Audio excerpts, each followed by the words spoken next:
The ultimate goal is to tell the world stories. If I could spend my life exploring the planet, and each time I go a place I go, oh my God, there's so much I didn't know existed, and then bring that back to people and have them go, wow, my world got bigger, that would be it for me. So it can be in all types of media.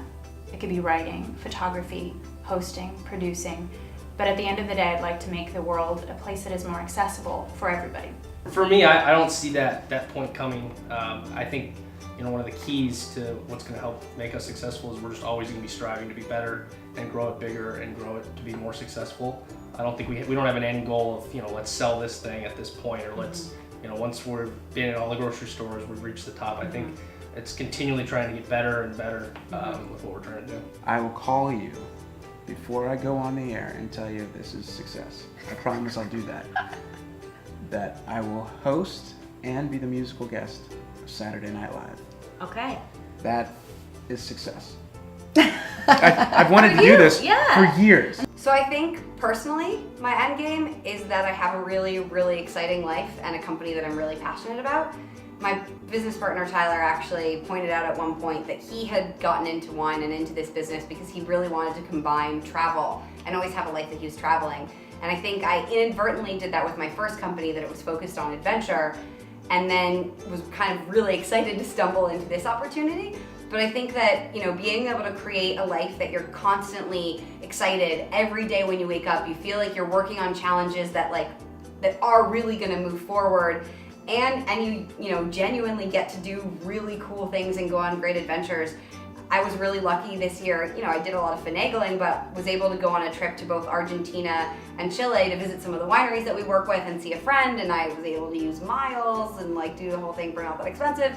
But it was really cool to be able to actually feel like I'm doing work, but I'm traveling around Chile and having a great time. And I think that's kind of my ultimate goal, to create something that I really am excited about.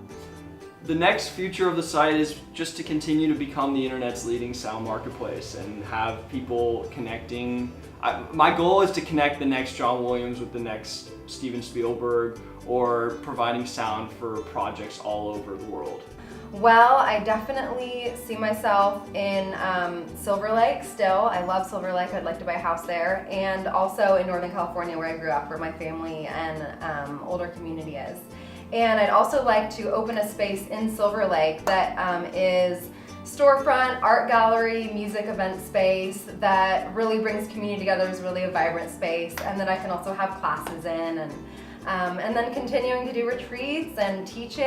And I don't know where the evolution of this is really going to go, but that's my big vision. And I think that it's okay as we get older to have that vision, evolve and transform, and I look forward to that happening. It's ever growing, but to have a network, a woman's strong online network where it's, Dirty and 30 is our baby. This is like our first little tree, and we're planting him and he's growing, but it's just one small part of the puzzle. We want to have women, fab, fierce femmes, Exactly. We have a bunch of different domains that we have that we're going to use the same guidelines that we did for Dirty and 30.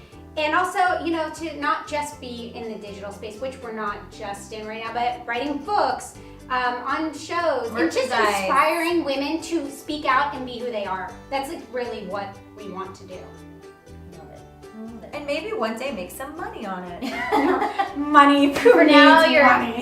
There's a picture in my mind of I would be walking into my little picket fence house with my husband and 2 kids, or 3 kids actually.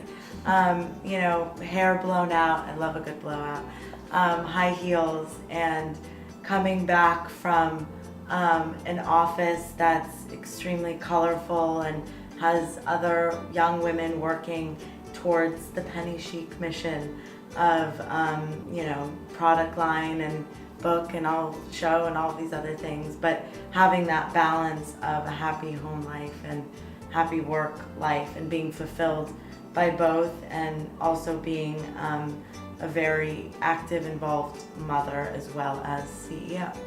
There's not a top for anybody, and anyone who says I've reached the top, I don't think that the top might be a top for them at that moment, but I think that we're constantly changing, we're constantly evolving a situation. We're never in the same situation. And so what is the top? Is it the top of a particular circumstance, or is there a top? For me, I don't think there ever is, because I think I'll always be able to do something different, cooler, better, more fun, just more exciting.